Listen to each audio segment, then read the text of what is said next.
તારીખ 15 માર્ચ 2026ના રાત્રે 10 વાગ્યાની આસપાસ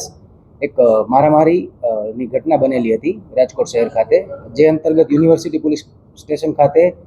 હત્યાના પ્રયાસ બાબતે ફરિયાદ દાખલ કરવામાં આવી હતી અને તેમાં સામેલ 3 આરોપીઓ અત્યારે સાગર જોગરાણા, ગોપાલ જોગરાણા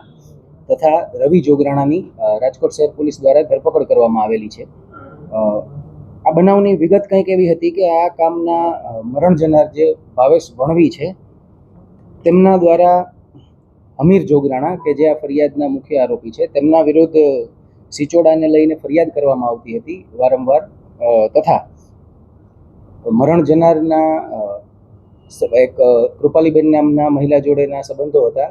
તથા અમીર જોડે પણ તેને ઇન્સ્ટાગ્રામમાં વાતચીત થતી હોય અને સંબંધનો શક હોય, જે બાબતે ભાવેશ વણવી જે આપણા મરણ જનાર છે તથા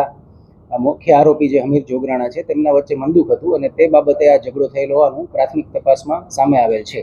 આ બાબતે હજુ તપાસ ડિટેલ્ડ ઇન્ટેરોગેશન અને તપાસ ચાલી રહી છે, પરંતુ જે 15 તારીખના રાત્રિના જ્યારે ભાવેશભાઈ તેમની સાથે રાહુલભાઈ પરમાર સાથે બાઇક પર જઈ રહ્યા હતા ત્યારે આપણે દ્વારકેશ પાર્ક મેઇન રોડ પાસે તેમના પર પાછળથી બાઇક પર અલગ અલગ માણસો દ્વારા આવી અને ધોકા, પાઇપ વગેરે વડે હુમલો કરવામાં આવ્યો હતો અને ત્યારબાદ તેમને સ્વિફ્ટ ગાડીમાં નાખી તેમનું અપહરણ કરી અને આગળ જઈ અને છોડી દેવામાં આવેલ હતા। હાલ આટલી જાણકારી મળેલ છે। અમીર જોગરાણા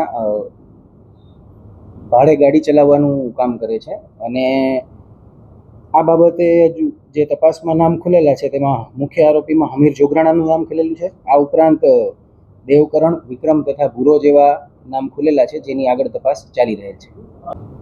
જી, યુનિવર્સિટી પોલીસ સ્ટેશન ખાતે એક અરજી કરેલી હતી, જેમાં અમે વિગત જણાવી એ રીતે જ કે કૃપાલીબેન અને ભાવેશ વણવી વચ્ચેના જે સંબંધો હોય તેના આધારે તેમને